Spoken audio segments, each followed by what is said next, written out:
দর্শক, স্পিড নিবেদিত ফ্যাক্ট চেকে আপনাদের সবাইকে আমন্ত্রণ। আজকে আমাদের অতিথি মাওলানা মামুনুল হক, আমির বাংলাদেশ খেলাফত মজলিস এবং যুগ্ম মহাসচিব হেফাজতে ইসলাম। আর আপনাদের সঙ্গে রয়েছি আমি হারুন রশিদ। যে আপনাকে আমন্ত্রণ। মাওলানা মামুনুল হক, কেমন আছেন আপনি? আলহামদুলিল্লাহ, ভালো আছি আলহামদুলিল্লাহ। আপনাকে যখনই আমরা স্টুডিওতে পাই আপনি শান্ত, ধীর, স্থির। যখন মাঠে আপনি বক্তৃতা দেন মনে হয় যেন গর্জন, এবং অনেকেই আপনার যারা ভক্ত সমর্থক রয়েছেন তারা বলেন বাঘের গর্জন।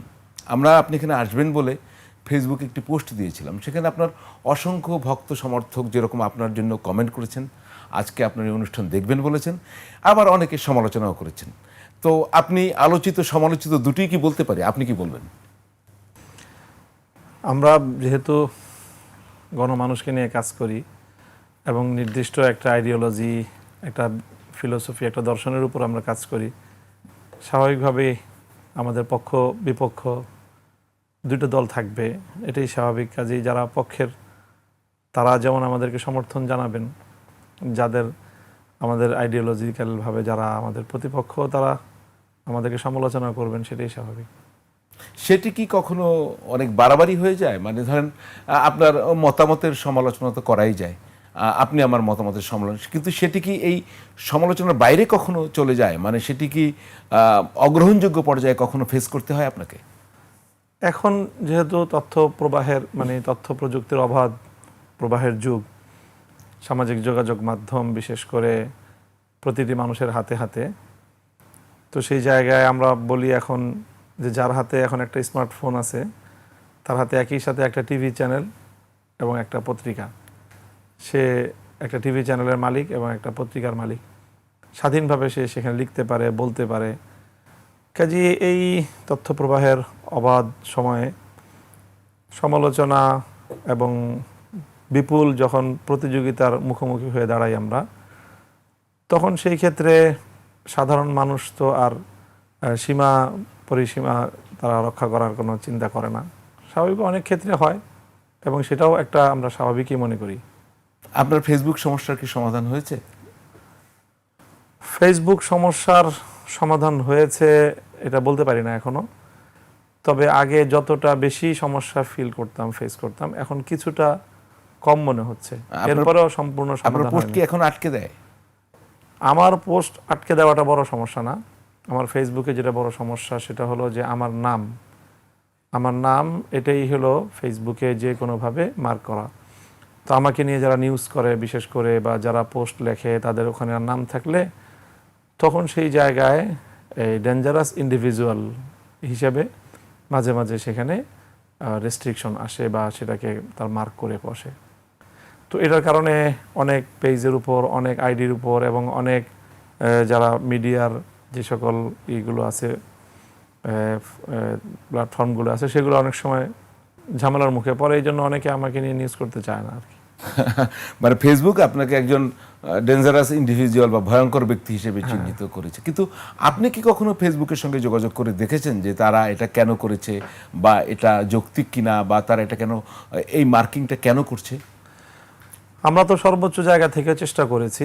ইন্টারিম সরকারের আমলে একেবারে বিটিআরসি থেকেও সেখানে মেইল করা হয়েছে এবং এই বিষয়টা নিয়ে আমি হাইকোর্টে রিট করেছিলাম। সেই হাইকোর্টে রিটের অর্ডার নিয়ে সেখানে যোগাযোগ করা হয়েছে, কিন্তু আসলে মেটার সাথে যোগাযোগ করে যেটা আমরা বুঝি, সেই যেহেতু আমাদের বাংলাদেশে তাদের কোনো অফিস নাই, অথরিটি নাই, তো যোগাযোগটা সবটাই মেশিনারির মাধ্যমে হয়। সেখানে এআই প্রযুক্তির সাহায্যে তারা রিপ্লাই দেয়, প্রতি উত্তর দেয়। আসলে চূড়ান্ত কোনো তাদের সাথে নেগোসিয়েশন করা সম্ভব হয়নি, যার ফলে ওইভাবে মানে ওরা ওদের প্রযুক্তির মাধ্যমে জবাব দেয়, কিন্তু ফেসবুকের কোনো প্রতিনিধি তাদের সঙ্গে সরাসরি না কোনো যোগাযোগ অথবা টেলিফোনিক কোনো যোগাযোগ করা সম্ভব হয়নি এখনো। নিশ্চিত আপনি কথা বলতে চান? আপনি তো অবশ্যই চাই। আপনি চান। তো এখন আমি একটু রাজনীতির প্রসঙ্গে আসি। তো আপনি তো জানেন যে রাষ্ট্রপতি পদত্যাগ করেছেন, ভারপ্রাপ্ত রাষ্ট্রপতি স্পিকার দায়িত্ব গ্রহণ করেছেন। এটা নিয়ে কিন্তু একটা আলোচনা চলছে, তার বিরুদ্ধে মামলা করা যাবে কি যাবে না। ওই সময় তো অন্তর্বর্তী সরকারের সময় তার পদত্যাগের দাবিও ছিল, কিন্তু আজকে অলরেডি ট্রাইব্যুনালে তার বিরুদ্ধে মামলার একটি আবেদন হয়েছে। আমরা দেখি এ বিষয়ে আবার স্বরাষ্ট্র এবং আইনমন্ত্রী বক্তৃতাও দিয়েছেন, আমরা দেখি তারপর আলোচনায় যাই। স্বৈরাচারের শেষ দিকে ইন্টারিম গভর্নমেন্টের পুরোটা এবং বর্তমান রাজনৈতিক সরকারের এই প্রায় 5-6 মাস এই সময় তিনি সাংবিধানিকভাবে দায়িত্ব পালন করেছেন এবং বিধিবিধান অনুযায়ী করেছেন। আমরা মাননীয় রাষ্ট্রপতির সহযোগিতা পেয়েছি। এখন সেই সময়টায় সংবিধান অনুসারে তিনি প্রিভিলেজড এবং ইমিউনিটি আছে তার, ফৌজদারি অপরাধ ইত্যাদির বিষয়ে কোনো আদালতে মামলা করা যায় না। তিনি আইন অনুযায়ী যা সুযোগ পাবেন সেটা অবশ্যই পাবেন। ইমিউনিটি আছে। আমরা একটু আইনমন্ত্রীর বক্তব্যটা শুনি না, এটা তো স্বরাষ্ট্রমন্ত্রী বললেন। সংবিধানের 123-2 অনুচ্ছেদ অনুসারে 90 দিনের মধ্যে হওয়ার কথা, যেদিন পদত্যাগ করেছেন ওই দিন থেকে। সেটা একটা বিষয়, সেটা সাংবিধানিকভাবেই সেটেল। ওনার বিরুদ্ধে কি ব্যবস্থা নেওয়া না নেওয়া, একদিকে যেমন জনদাবিকে গুরুত্ব দেব, একই সাথে কেউ অন্যায় স্বীকারক সেটাও চাবো না। সুতরাং বিষয়টা আমরা পরীক্ষা নিরীক্ষা করে কি করণীয় আছে সেটা সরকার যথাসময়ে দেখবে। এখানে কিন্তু আইনমন্ত্রী এবং আপনার স্বরাষ্ট্রমন্ত্রীর কথার ভিতরে একটি সূক্ষ্ম পার্থক্য আছে। স্বরাষ্ট্রমন্ত্রী বলেছেন যে তার দায়িত্ব পালন কালের সময় তিনি ইন্ডেমনিটি পেয়েছেন, কিন্তু এখন দায়িত্বের বাইরে আছেন, নাম্বার 1। উনি আবার বলছেন আইনমন্ত্রী যে জনদাবিকে তো আমরা উপেক্ষা করতে চাই না, কিন্তু কারোর প্রতি যেন অন্যায় করা হয় না হয়। আপনি বলেন যে মোহাম্মদ শাহাবুদ্দিন, তাকে কি বিচারের মুখোমুখি করার দরকার আছে, বা আদৌ উনি সে ধরনের কোনো কাজ করেছেন কিনা? আপনাদের অবস্থানটা আমি একদম স্পষ্টভাবে জানতে চাই। আমরা সুস্পষ্ট ভাষায় হাসিনা রেজিমের এবং তার যে ফ্যাসিবাদী অপতৎপরতা কার্যক্রম এবং বিশেষ করে জুলাই বিপ্লবের সময় যে ব্যাপক গণহত্যা, এই সকল কার্যক্রমের ক্ষেত্রে প্রেসিডেন্টকেও শেখ হাসিনার অন্যতম সহযোগী হিসেবেই আমরা চিহ্নিত করি এবং সেই হিসাবে আমরা এই বিষয়গুলিকে কোনোভাবেই ইগনোর করার, পাশ কাটিয়ে যাওয়াকে আমরা বৈধ মনে করি না। মনে করি ব্যক্তি যেই হন না কেন তিনি কখনোই বিচারের ঊর্ধ্বে উঠতে পারেন না। কাজেই তার এই বিষয়গুলি অবশ্যই বিচারের আওতায় আসা উচিত এবং আমরা তাকে গ্রেপ্তার করে এই বিষয়গুলোকে আমরা বিচারের দাবি জানিয়েছি।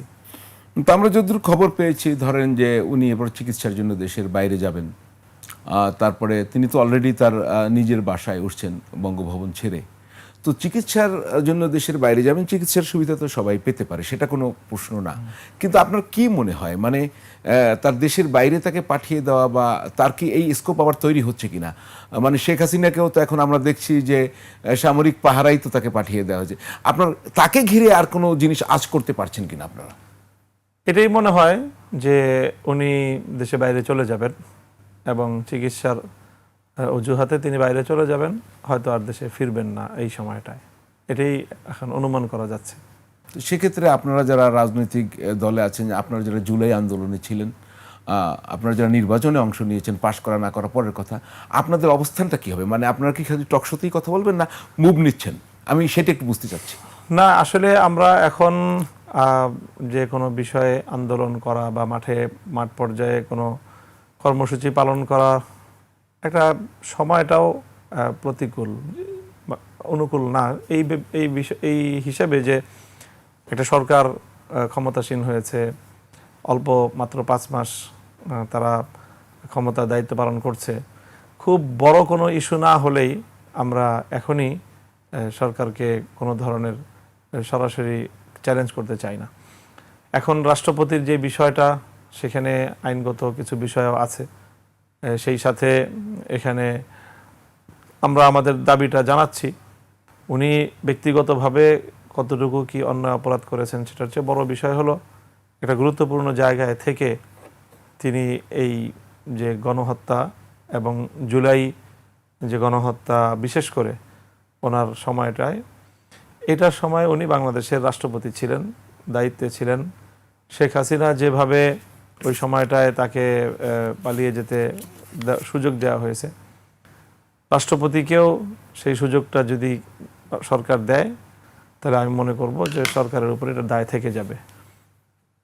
কিন্তু প্রফেসর ইউনূস সরকারের তো এই সুযোগটি ছিল। আপনি একটা ইউনিক ঘটনা আপনাকে আমি বলতেই চাই যে মোহাম্মদ শাহাবুদ্দিন, তিনি আওয়ামী লীগের সময়ের রাষ্ট্রপতি, তিনি অন্তর্বর্তী সরকারের সময়ের রাষ্ট্রপতি, তিনি বিএনপির অল্প সময়ের রাষ্ট্রপতি। আপনি কিন্তু বাংলাদেশে আর কোনো রাষ্ট্রপতি থেকে 3 ধরনের সরকারে দেখবেন না, নাই। তো এইটা কেন, মানে ইউনূস সরকারই তো ব্যবস্থাটা নিতে পারতো, মানে এইটি তাহলে এই দায় দায়িত্ব কি ইউনূস সরকারকেও নিতে হবে না? আবার একই সঙ্গে প্রশ্নটা আবার রিপিটও করব, বিএনপির কি এমন যে তাকে রাখতে হলো, বা তার কি কোনো স্বার্থ আছে, সেটা পরে আসছে, এখানে আসছে ইউনূস সরকারটাই। ইউনূস সরকার, আমি যেটা বুঝি, শুধু ইউনূস সরকারের একা দায় না, অবশ্যই প্রধান দায় ইউনূস সরকারের আসবে। তবে ইউনূস সরকার যে প্রক্রিয়ার মধ্য দিয়ে ক্ষমতা গ্রহণ করেছে, সেটা তো প্রেসিডেন্টের যেই মাধ্যমেই, প্রেসিডেন্টের তত্ত্বাবধানে বা প্রেসিডেন্টের তাকে ক্ষমতায় রেখে সে অবস্থার মধ্য দিয়ে ইউনূস সরকার ক্ষমতা গ্রহণ করেছে এবং ক্ষমতা পরিচালনা করেছে।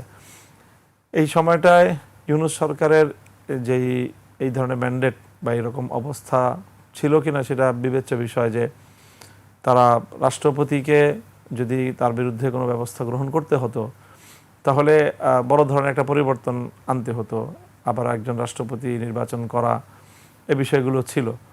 তো অন্তর্বর্তীকালীন সরকারের যেই গণভিত্তি বা তার আইনগত তাদের যে অবস্থান, নির্বাচিত সরকারের মতো তো অবশ্যই না। কাজে সেই দুর্বল জায়গা থেকে সেই সরকার এই রাষ্ট্রপতির সাথে এরকম কোনো পদক্ষেপ নেওয়ার, তার ব্যাপারে তার বিরুদ্ধে কোনো অ্যাকশনে যাওয়ার মতো ইউনূস সরকারের সেই সীমাবদ্ধতাটা ছিল আমি মনে করি। হ্যাঁ, তবে সকল রাজনৈতিক পক্ষ যদি একমত হয়ে, দেশের অন্যান্য স্টেক যদি একমত হয়ে এই বিষয়টায় কোনো সিদ্ধান্ত গ্রহণ করতে পারত, তাহলে হয়তো সেই বিবেচনা করা যেত। কিন্তু আমরা সেটা তো দেখি নাই। অন্তর্বর্তীকালীন সরকার আমলেও রাজনৈতিক বড় বড় পক্ষগুলো এই ব্যাপারে তাদের ঐক্যমত্য ছিল না। কাজেই সেই জন্য ইউনূস সরকারের দায়িত্ব অবশ্যই আছে, কিন্তু এই লিমিটেশনও ছিল। তো বিএনপির স্বার্থ কি ছিল? এই যে 3-4 মাস হয়ে গেল, তারপরে বিএনপির কোনো বিষয়ে হিসাব করেছে, মানে কোনো অঙ্ক করেছে জি, নাকি? বিএনপির একটা অঙ্ক বিএনপির জায়গা থেকে খুব স্বাভাবিকভাবেই এটা করে থাকতে পারে। সেটা হলো যে যেহেতু প্রেসিডেন্টের মেয়াদ থাকে 5 বছর মেয়াদি, তো বিএনপি সরকার ক্ষমতায় শপথ নেওয়ার পর থেকে তাদেরও মেয়াদ 5 বছর। তো 5 বছর পরে স্বাভাবিকভাবে একটা তত্ত্বাবধায়ক সরকার আসবে। ইতিমধ্যে সাংবিধানিকভাবেও সেটা পুনর্বহাল হয়েছে। আবার বিএনপির কমিটমেন্টও আছে তত্ত্বাবধায়ক সরকার ফিরিয়ে আনার। সব কিছু মিলিয়ে একটা তত্ত্বাবধায়ক সরকার আসবে স্বাভাবিক হিসাবে 3 মাস মেয়াদি। তো সেই তত্ত্বাবধায়ক সরকারের আমলটায় প্রেসিডেন্টের যে অবস্থানটা সেটা খুবই গুরুত্বপূর্ণ এবং অত্যন্ত সিগনিফিক্যান্ট একটা রোল প্লে করতে হয় সেই সময়টায় প্রেসিডেন্টকে। তো এখন যদি যেই প্রেসিডেন্ট নির্বাচিত হবেন, স্বাভাবিকভাবেই তার 5 বছরের মেয়াদ সেই সময়টায় কভার করে পরবর্তী গভর্নমেন্টের আর একটা লম্বা সময় তিনি পেয়ে যাবেন। তো আমার মনে হয় যে সেই অ্যাডভান্টেজটা গ্রহণ করার মতো একটা চিন্তা বিএনপির থাকাটাই স্বাভাবিক। বিএনপির আর কোনো তার প্রতি সফট কর্নারের কারণ আছে কিনা আপনার কি মনে হয় এখন পর্যন্ত? আরও একটা সফট কর্নারের সেটা একটা কারণ থাকতে পারে, যেটা আমরা মনে করি 2টা পয়েন্ট, এখানে একটা না শুধু। একটা তো হলো যে বিএনপির পূর্ণ এই নির্বাচন পূর্ববর্তী সময়টা 5ই আগস্টের বিপ্লব পরবর্তী সময় থেকে 12ই ফেব্রুয়ারি পর্যন্ত বিএনপির মধ্যে একটা বিষয়ে খুব অস্থিরতা আমরা লক্ষ্য করেছি, যে কোনো মূল্যে দ্রুত নির্বাচন হোক। নির্বাচন যেন কোনোভাবেই কোনো কারণেই একদিনও এক মুহূর্ত যেন বিলম্বিত না হয়। সেই ক্ষেত্রে প্রেসিডেন্টের পরিবর্তন দেশের মধ্যে একরকম অস্থিরতা তৈরি করত। স্বাভাবিক ব্যবস্থাপনার মধ্যে সাংবিধানিক ব্যবস্থাপনা, রাষ্ট্রের যে শাসনতান্ত্রিক যে ধারাবাহিকতা, সেই জায়গায় কিছুটা ছন্দপতন হতে পারে। সেটা আবার নির্বাচন বিলম্বিত হওয়ার কোনো কারণ ঘটতে পারে। এই কারণে বিএনপি যেভাবেই ছিল সেভাবেই একটা নির্বাচন হয়ে ক্ষমতায় যাওয়ার একটা তারা বিএনপির মধ্যে ছিল, আমরা লক্ষ্য করেছি। আরেকটা বিষয় হয়ে থাকতে পারে, সেটা হলো যে বিএনপি যে ক্ষমতায় এসেছে বা নির্বাচনে এসে তারা এইভাবে ক্ষমতায় বিজয়ী হয়ে ক্ষমতা আরোহণ করলো, আমার কাছে মনে হয় যে এই জায়গাটায় বিএনপি সাদা চোখে শুধুমাত্র জনগণের ভোটেই নির্বাচিত হয়ে ক্ষমতায় চলে এসেছে, ব্যাপারটা এইভাবে ঘটে নাই। বরং এখানে বিএনপির চেয়ারম্যান তারেক রহমান সাহেব বাংলাদেশে এসেছেন। আসার আগে তিনি বলেছেন স্পষ্টভাবেই যে দেশে আসাটা শুধু ওনার নিজের একক ইচ্ছার উপরে নির্ভরশীল না, এখানে আরও অনেকের ইচ্ছার বিষয় আছে। খুবই রহস্যময় কথা ছিল, যেটা আমরা কখনোই এটার কোনো খোলাসা, এর কোনো সন্তোষজনক কোনো উত্তর আমাদের কাছে নেই। তো আমরা সেখান থেকে সন্দেহ করতেই পারি যে এমন কিছু বিষয় আছে যেগুলো সাধারণ মানুষের জ্ঞানের বাইরে। তো সেই জায়গাটাতেও বিএনপির যেই জায়গাগুলোতে বিএনপিকে একটা ম্যানেজ করে ক্ষমতা পর্যন্ত আসতে হয়েছে, ক্ষমতা চালাতে হচ্ছে, সেই জায়গাগুলো থেকেও প্রেসিডেন্টের ব্যাপারে কোনো ধরনের বাধ্যবাধকতা ছিল, সেটাও বিএনপিকে রক্ষা করতে হচ্ছে। তো কি মনে হয় যে আরো 3 মাস রাখলে তো আরো সুবিধা হতো? তাদের গভর্নমেন্ট তত্ত্বাবধায়ক সরকারের পরে চাইলে তাদের প্রেসিডেন্ট আরো 6 মাস থাকতো। তাহলে কি এই শেখ হাসিনার সাম্প্রতিক কোনো ঘোষণা, দেশে ফিরে আসা, এর সাথে তার সরিয়ে দেওয়ার সম্পর্ক, অথবা যেটি পত্রিকায় এসছে কিন্তু যদিও বিএনপি অস্বীকার করে যে শেখ হাসিনার সাথে লন্ডনে গিয়ে ফোনে যোগাযোগ, আপনারা কি মনে করেন? হঠাৎ আমি মনে করি যে এইভাবে যেভাবে বিএনপি এটাকে রিপ্রেজেন্ট করছে, ঘটনাটা এটুক হতেই পারে না। যে স্বাস্থ্যগত কারণে যে উনি পদত্যাগপত্র দিলেন আর উনিকে পদত্যাগপত্র গ্রহণ করে নেওয়া হলো, এটা কোনোভাবে বিশ্বাসযোগ্য বিষয় না। এখানে অবশ্যই কিছু কারণ আছে যেটা জনগণের সামনে ওপেন করা হয়নি, এবং সেটা এমনই কিছু একটা হবে যেটা বিএনপি নিজের অস্তিত্বের জন্য আশঙ্কাজনক মনে করেছে, অথবা বাংলাদেশের রাষ্ট্রের জন্য কোনো ধরনের আশঙ্কাজনক অপতৎপরতার সাথে প্রেসিডেন্টের কোনো সংশ্লিষ্টতা বিএনপির সামনে প্রমাণ হয়েছে বিধায় বিএনপি তাকে ক্ষমতায় রাখাটা কোনোভাবেই আর নিরাপদ মনে করে নাই। বিএনপির জন্য তিনি আর নিরাপদ ছিলেন না। বিএনপির জন্য, অথবা আমি বলবো শুধু বিএনপির জন্য না, হয়তো রাষ্ট্রের জন্য নিরাপদ না। বিএনপিকে আমি মানে এই সুধারণা রাখতে পারি যে কোনো, অর্থাৎ এত সরলভাবে উনি যে গিয়েছেন, ব্যাপারটা সরল নয়। অবশ্যই শুনবো আপনার কথা, শুনবো দর্শক। তার আগে স্পিড নিবেদিত ফ্যাক্ট চেকে একটা বিরতি নিচ্ছে, আমাদের সঙ্গেই থাকুন, ফিরবো একটু পরেই।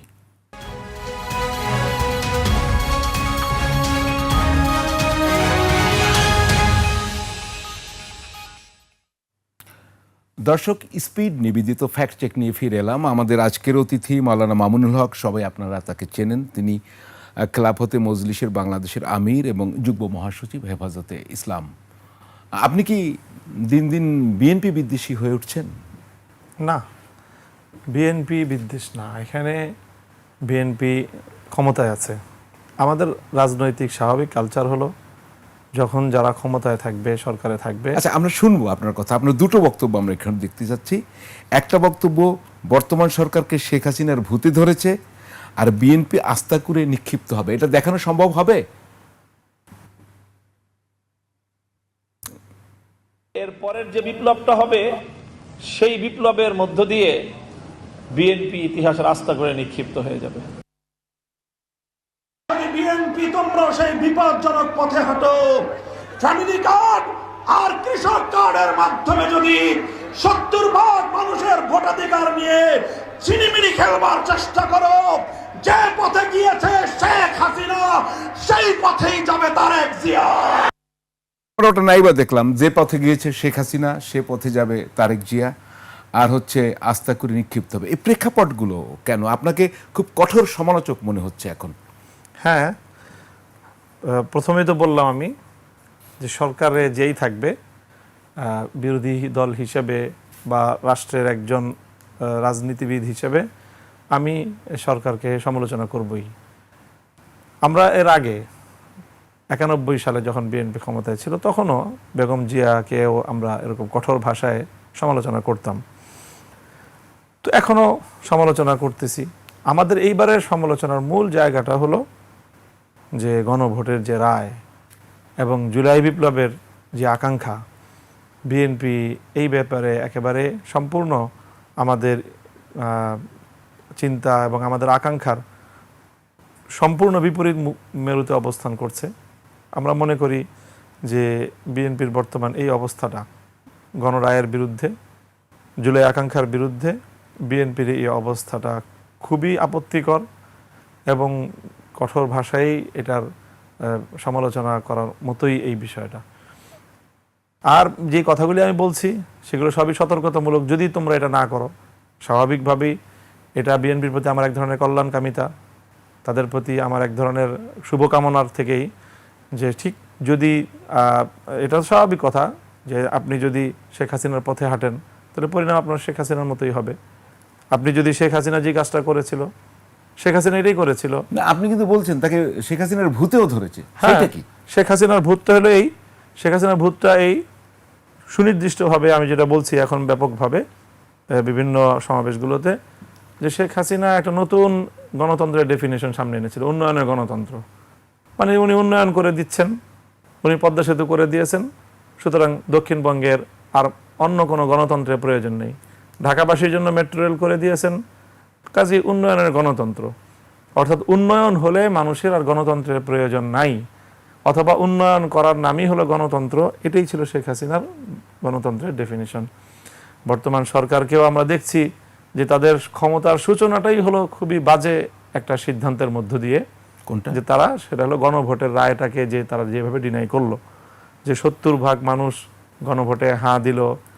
তারেক জিয়া সাহেব নিজে গণভোটে হাঁয়ের পক্ষে ক্যাম্পেইন করলেন যে কোনো পরিস্থিতির সম্মুখীন হয়ে, কিন্তু সেই গণভোটের রায়টাকে তারা তুড়ি মেরে মানে একেবারে স্রেফ উড়িয়ে দিলেন। কাজেই সেই জায়গাটা থেকে এই ধরনের কঠোর কথা বা এরকম কঠোর অবস্থান একটা সরকারের আরও পরের দিকে বিরোধী দলকে নিতে হয়। কিন্তু এই সরকারের যাত্রাটাই তো শুরু হলো গণভোটের রায়কে অস্বীকার করার মধ্য দিয়ে। কাজেই এই জন্য এখান থেকে আমাদেরকে আমরা বলতে বাধ্য হচ্ছে এই কথাটা। ভুততে হলে ওই জায়গাটায় যে সে জনগণের রায়কে, জনগণের ভোটাধিকারকে সম্পূর্ণরূপে একেবারে অকার্যকর করে দিয়ে উন্নয়ন দিয়ে তিনি সেটা রিপ্লেসমেন্ট চাইছিলেন। তো মনে হচ্ছে বর্তমান সরকারও ফ্যামিলি কার্ড আর কৃষক কার্ড দিচ্ছে, এটাই তার গণভোটের রায়কে ডিনাই করার এবং জনগণের রায়ের রিপ্লেসমেন্ট। এটা যে আমি তোমাকে উন্নয়ন দিচ্ছি, তোমাকে টাকা দিচ্ছি, কাজেই তোমার ভোটাধিকার না থাকলে সমস্যা নেই। তো কাজেই এটা আমি মনে করি এটা বিএনপির জন্য অবশ্যই খুব বিপজ্জনক, এবং ঠিক এটা সেই শেখ হাসিনার মতোই একটা মনোবৃত্তি। কাজেই শেখ হাসিনার সেই ভূত এখন বিএনপির ঘাড়ে সওয়ার হয়েছে। এই ভূত তাড়ানোর জন্যই আমরা চেষ্টা করছি। ভূত তাড়াবেন কিভাবে? ভূত তাড়াবার মন্ত্র বা ওষুধ আপনাদের সেই সক্ষমতা বা জনসমর্থন আছে? অবশ্যই। দেখেন এটার যে এবারে যে বিএনপি যে এটা জায়গাটা নিয়ে খেলছে সেটা হলো যে গণভোটের রায়। তো বিএনপি, আমাদের কাছে তো এই তথ্য আছে যে বিএনপি কিন্তু নির্বাচনের আগে যখন জুলাই সনদের বিষয় নিয়ে গণভোটের একটা ব্যালট দাঁড়ালো, সেই ব্যালটে 4টা প্রশ্ন আনলো, তখন বিএনপি কিন্তু সিদ্ধান্ত নিয়েছিল যে তারা না ভোটের পক্ষে ক্যাম্পেইন করবে, এবং তারা তাদের সাংগঠনিক ওয়েতে তারা না ভোটের পক্ষেই সারা দেশে তাদের ভোটারদেরকে, তাদের সংগঠনকে তারা সেই ধরনের নির্দেশনা দিয়ে দিয়েছিল। মাঠের থেকে যে রিফ্লেকশনটা আসছে সেটা হলো যে যদি গণভোটে না এর পক্ষে তারা এভাবে ওপেনলি নেমে যায়, তাহলে জুলাই বিপ্লবের মাধ্যমে এই বাংলাদেশের মানুষের জুলাইয়ের প্রতি, জুলাই বিপ্লবের প্রতি এবং জুলাই চেতনার প্রতি তাদের বাংলাদেশের মানুষের যে বিপুল উচ্ছ্বাস, সেটা বিএনপির জন্য একটা বড় ধরনের বুমেরাং হতে পারে। এবং সেক্ষেত্রে আমরা বলি যে আমছালা দুটো যাওয়ার আশঙ্কা করেছে বিএনপি, যে না এর কারণে শেষ পর্যন্ত তাদের প্রতীকের উপরে ভোটের নেগেটিভ ইম্প্যাক্ট হতে পারে। সেই কারণেই তারেক জিয়া প্রকাশ্যে গণভোটে হায়ের পক্ষে বলতে বাধ্য হয়েছেন।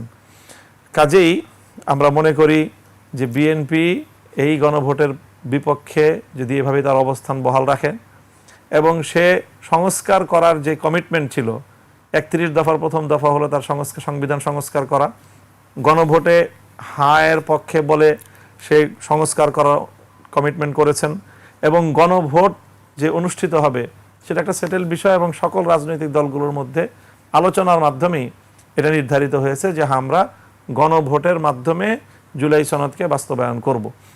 তাহলে এই সবগুলি বিষয় তো বিএনপি একেবারে সম্পূর্ণরূপে এখন সে তার অঙ্গীকার থেকে, বিএনপি তার কমিটমেন্ট থেকে 90% ডিগ্রি। তাহলে কি শেখ হাসিনার পথে কতটা হাঁটছে? মানে যদি হাঁটে বললেন, এখন আপনি কতটা হাঁটতে দেখছেন?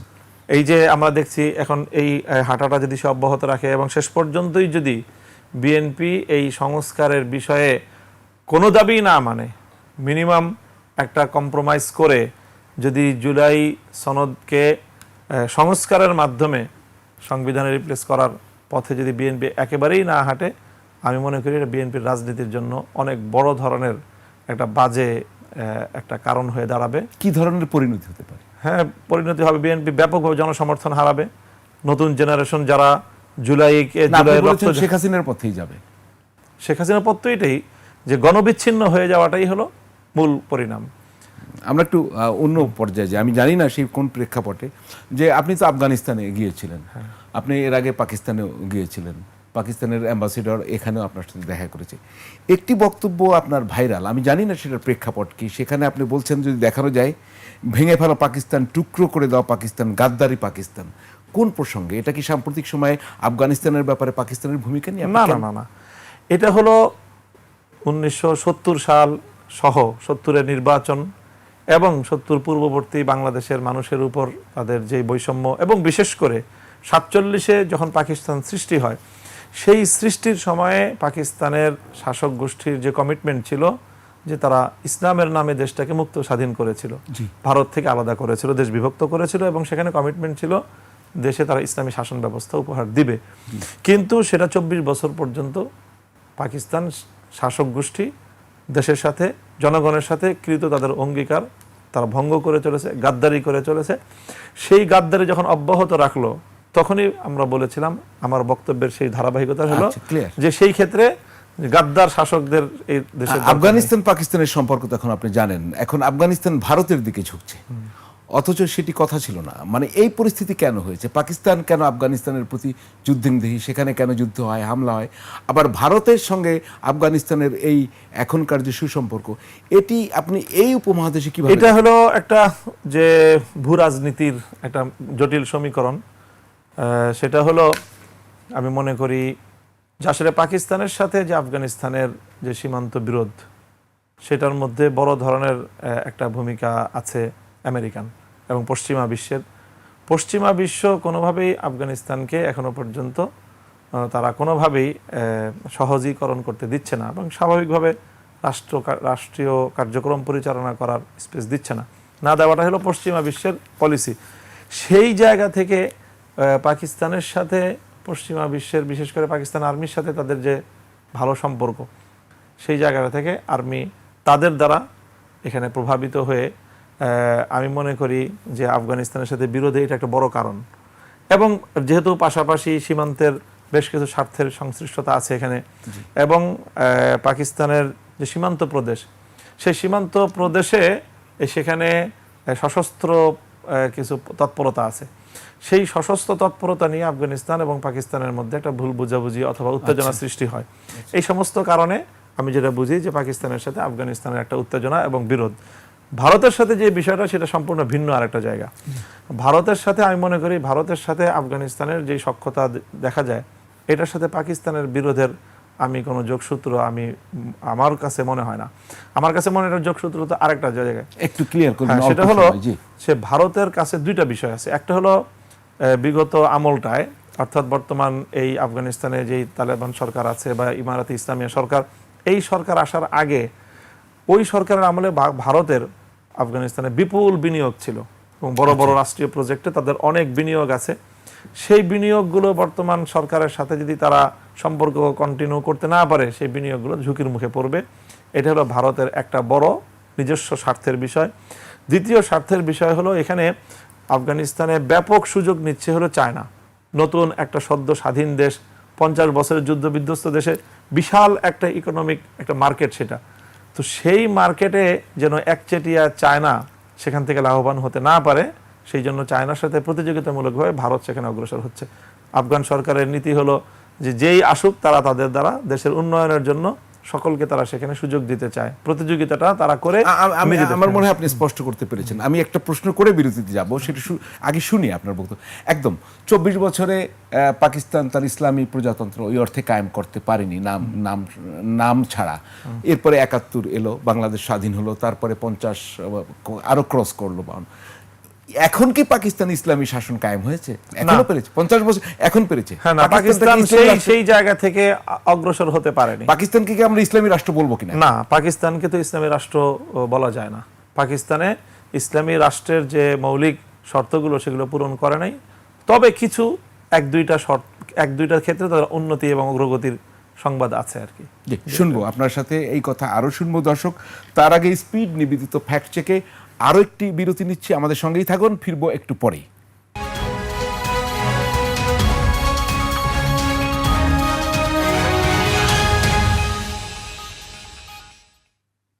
দর্শক, বিরতির পর আবারও ফিরে এলাম স্পিড নিবেদিত ফ্যাক্ট চেক নিয়ে।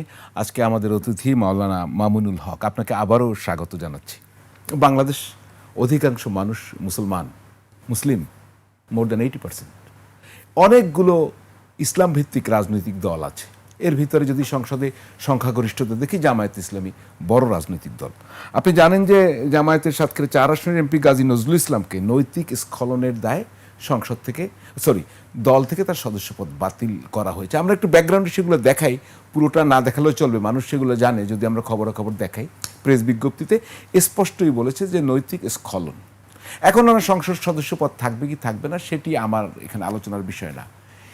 এই যে একটি জামায়াত ইসলামী ইসলাম ভিত্তিক একটি রাজনৈতিক দল, আপনার যে খেলাফতে মজলিস এটাও ইসলাম ভিত্তিক রাজনৈতিক দল, হেফাজতে ইসলাম রাজনৈতিক দল না, কিন্তু এটি একটি ধর্মভিত্তিক সংগঠন।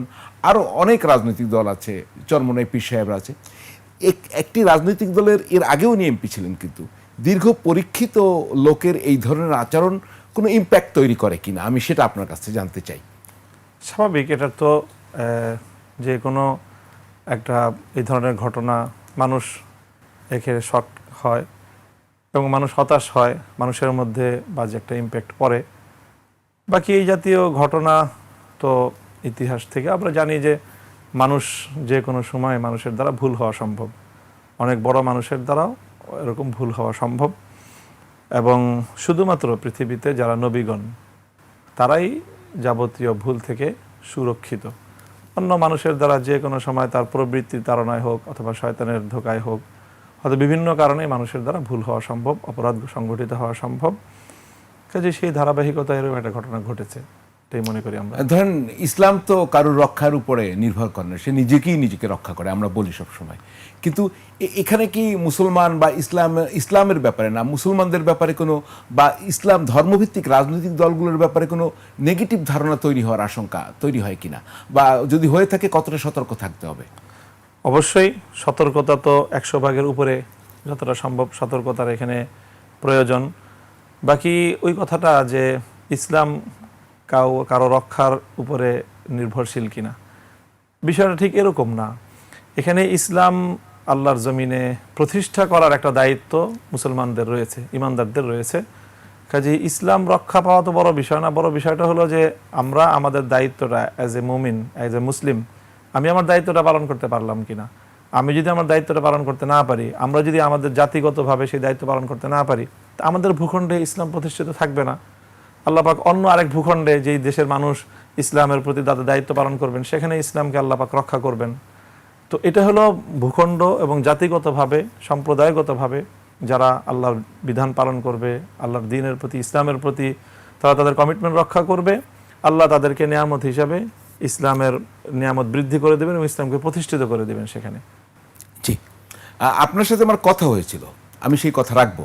তবে দর্শকের একটি প্রশ্ন আছে, দর্শকরা অনেক প্রশ্ন করেছেন, তার ভিতরে একটা প্রশ্ন তিনি পজিটিভলি করেছেন যে রয়্যাল রিসোর্টের নারায়ণগঞ্জের 501 নম্বর কক্ষকে আপনি বিজয়ের প্রতীক ঘোষণা করেছেন। আমি বলি, এবং উনি আবার ওনার এই প্রশ্নটার থেকে আমি এখানে যাই যে 501 আমার কাছে কোনো নেতিবাচক বিষয় নয়, বরং এটি আমার ভাষায় ফেসিস্ট হাসিনা ও দোসরদের পরাজয়ের দলিল।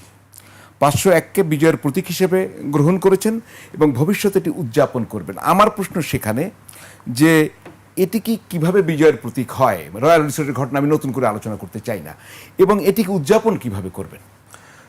দেখেন, শেখ হাসিনা এখানে বড় ধরনের রাষ্ট্রীয় একটা অনৈতিক কাজের মানে ভয়াবহ রকমের মানে কার্যক্রম পরিচালনা করেছে। সে তার রাষ্ট্রযন্ত্রকে ব্যবহার করে আমার বিরুদ্ধে 2-3টা ওপেন সিক্রেট সে রাষ্ট্রীয় নীতিমালা এবং রাষ্ট্রীয় নীতিনৈতিকতা স্পষ্টভাবে লঙ্ঘন করেছে। সে যে উদ্দেশ্যে করেছিল সে উদ্দেশ্য এবং তারা যেইভাবে এটাকে আমার ঘটনাটাকে জনগণের সামনে, মানুষের সামনে যেইভাবে ফলাও করে প্রচার করার চেষ্টা করেছিল, তৎক্ষণাৎই সেটা বুমেরাং হয়েছে। সেই সময়ে সেই এলাকায় মানুষের প্রতিক্রিয়া এটা ছিল যে উপস্থিত সে রাতে সেই এলাকায় আওয়ামী লীগের কোনো লোক থাকতে পারেনি, এবং সেটা কোনো পরিকল্পিত না, সেখানে সাধারণ মানুষের স্বতঃস্ফূর্ত প্রতিক্রিয়া এটা ছিল, এবং গোটা আওয়ামী লীগ সেই এলাকা থেকে বিতাড়িত হয়ে গেছে ওই রাতে। এরপরে রাষ্ট্রযন্ত্রকে ব্যবহার করে সেই এলাকায় মানুষের উপর তারা ব্যাপক ধরনের দমনপীড়ন পরিচালনা করে তারপর সেখানে সেই এলাকায় আওয়ামী লীগকে ঢুকতে হয়েছে। এরপরে আরও ভয়াবহ কার্যক্রম তারা অব্যাহতভাবে পরিচালনা করেছে এবং এমনভাবেই তারা পরিচালনা করেছিল যাতে আমি আর কোনোভাবেই রাজনীতিতে বা একজন মানুষের দায়িত্বশীল হিসেবে নেতৃত্বে যেন কোনোভাবেই ফিরতে না পারি। কিন্তু আলহামদুলিল্লাহ আমি নেতৃত্বে ফিরেছি এবং আগের থেকে আরও অনেক বেশি শক্তিশালী হয়ে আল্লাহ আমাকে ফেরার তৌফিক দান করেছেন। তো সেই জায়গাটা থেকে আমি মনে করি তাদের যে উদ্দেশ্য যেটা ছিল সেই উদ্দেশ্য সম্পূর্ণরূপেই ব্যাহত হয়েছে এবং দীর্ঘ সাধনার মাধ্যমে শেখ হাসিনা এবং আওয়ামী লীগ আমাদের ধর্মীয় গোষ্ঠীর সাথে বেশ কিছু দূরত্ব তারা ঘুচিয়েছিল, কিন্তু আমার এই ঘটনার মাধ্যমে চিরন্তনভাবে আওয়ামী লীগ একটা ধারার সাথে তাদের যে গাদ্দারি, বিশ্বাসঘাতকতা, রাষ্ট্রীয় জায়গায় থেকে এরকম একটা আচরণের মাধ্যমে সে যেই ঘটনা ঘটিয়েছে এটাকে বহুযুগ পর্যন্ত আওয়ামী লীগকে ভুগতে হবে। তাহলে 501কে বিজয়ের প্রতীক হিসেবে উদযাপন করবেন কিভাবে? হ্যাঁ, উদযাপন তো এভাবে করব যে আমরা আমাদের 1971-এ আমরা স্বাধীনতা লাভ করেছি, হ্যাঁ, বিজয় লাভ করেছি। বিজয় লাভ করেছি কিসের মাধ্যমে? আমরা বলি প্রধানত দুটো জিনিসের মাধ্যমে। আমরা বলি একটা সংখ্যা বলি, 30 লক্ষ মানুষের রক্ত, 2 লক্ষ মা বোনের ইজ্জতের বিনিময়ে। তো এই যে 2 লক্ষ মা বোনের ইজ্জতের বিনিময়ে আমরা যে স্বাধীনতা লাভ করলাম সেটা আমরা উদযাপন করি কিভাবে? আমার মা বোনকে তারা ইজ্জত লুণ্ঠন করেছিল, তারা ইজ্জত লুণ্ঠন করেছিল আমাদেরকে অবদমিত করার জন্য, কিন্তু সেটা পারে নাই। আমরা বিজয়ী হয়েছি, আমরা এই জন্য 16 ডিসেম্বর বিজয় উদযাপন করি। শেখ হাসিনা আমার সম্মান নষ্ট করার চেষ্টা করেছিল, আমাকে নিঃশেষ করার জন্য শেখ হাসিনা ব্যর্থ হয়েছে এবং আল্লাহর রহমতে আমরা সফল কাম হয়েছি। এই জায়গাটাই হলো আমরা উদযাপন। জুলাই আন্দোলনের অংশীদার, আপনি জুলাই আন্দোলনের সামনের সারির লোক। এখন আপনাদের সঙ্গে যারা ছিল তারা কিন্তু সংসদে এটা এক্সপান্স করা হয়েছে, শব্দটা আমি এক্সপান্স হিসেবে বলি, এটাকে আবার মুতাবিয়া হিসেবে স্পিকারের সামনে হাজির করছে। স্পিকার বলছেন এটার ব্যাখ্যা আমি দেই না। তো তারা এটা কিভাবে করে? এটা বিএনপির যে অর্বাচীন লোক এটা করেছিল, করার সাথে সাথেই প্রধানমন্ত্রী তাকে তখনই নিষেধ করেছেন এবং অধিবেশনের পরপর সে আমার এমপির কাছে সে হাতে পায়ে ধরে ক্ষমা চেয়েছে। কাজেই সে যেই একটা মানে দায়িত্ব জ্ঞানহীনতার পরিচয় দিয়েছে, সে মনে করেছে শেখ হাসিনাকে সে নকল করতে চেয়েছিল। শেখ হাসিনা যেরকম কথায় কথায় খালেদা জিয়ার চরিত্র নিয়ে কথা বলতো, শহীদ প্রেসিডেন্ট জিয়াউর রহমান সাহেবের চরিত্র নিয়ে কথা বলতেন শেখ হাসিনা, এটা ছিল তার চারিত্রিক বৈশিষ্ট্য, যে মানুষকে চারিত্রিকভাবে ব্লেম দেওয়া। তো সেই আদর্শের অনুকরণে আমরা বলি যে বিএনপির ঘাড়ে যে আওয়ামী লীগের ভূত সওয়ার হয়েছে, ওই কুলাঙ্গারের যারা এই ধরনের কথা বলার চেষ্টা করেছে সেই অর্বাচীনের উপরেও শেখ হাসিনার ভূত সওয়ার। একদম শেষ প্রশ্ন, গাজী নজরুল ইসলাম তিনি বলেছেন তার ব্যক্তিগত গোপনীয়তা লঙ্ঘন করা হয়েছে। তিনি তো তার স্ত্রী, যার ব্যাপারে আমরা এখন যাকে বলা হয় স্কলন, আপনিও বলেছেন আপনার ব্যক্তিগত গোপনীয়তা লঙ্ঘন হয়েছে। এই দুইটা আপনি মিলাবেন কিভাবে? উনিও তো বলছেন ওনার ব্যক্তিগত গোপনীয়তা লঙ্ঘন, আপনিও বলছেন আপনার ব্যক্তিগত গোপনীয়তা চরমভাবে লঙ্ঘন। বিষয়টা কি একই না আলাদা? ব্যক্তিগত গোপনীয়তা লঙ্ঘনের ক্ষেত্রে অভিন্ন, কিন্তু ওনার বিষয়ে ওনার সংগঠন তারা তদন্ত করে ওনার স্খলনের প্রমাণ পেয়েছে। আর আমার বিরুদ্ধে যখন রাষ্ট্রীয়ভাবে অভিযোগ উত্থাপন করা হলো, আমার সংগঠন হেফাজতে ইসলাম বাংলাদেশ কেন্দ্রীয়ভাবে সেটাকে যাচাই করেছে এবং সেখানে আমার কোনো ত্রুটি তারা প্রমাণ পান নাই। কাজে সেই জায়গাটা থেকে ডিফারেন্স ভিন্ন আছে। অসংখ্য ধন্যবাদ মাওলানা মামুনুল হক, আমির বাংলাদেশ খেলাফত মজলিস এবং যুগ্ম মহাসচিব হেফাজত ইসলাম, আমাদেরকে সময় দেওয়ার জন্য এবং অনেক প্রশ্নের আপনি স্পষ্ট এবং খোলাখুলি জবাব দিয়েছেন। এই জন্য আপনার প্রতি আরেকবার কৃতজ্ঞতা জানাচ্ছি। ধন্যবাদ। দর্শক, স্পিড নিবেদিত ফ্যাক্ট চেকে এ পর্যন্তই। আজকে আপনারা জানেন প্রতি রবিবার রাত 10টায় অনুষ্ঠান প্রচারিত হয়। আগামী রোববার একই সময় আপনাদের সঙ্গে হাজির হব। সে পর্যন্ত বিদায় নিচ্ছে। শুভরাত্রি।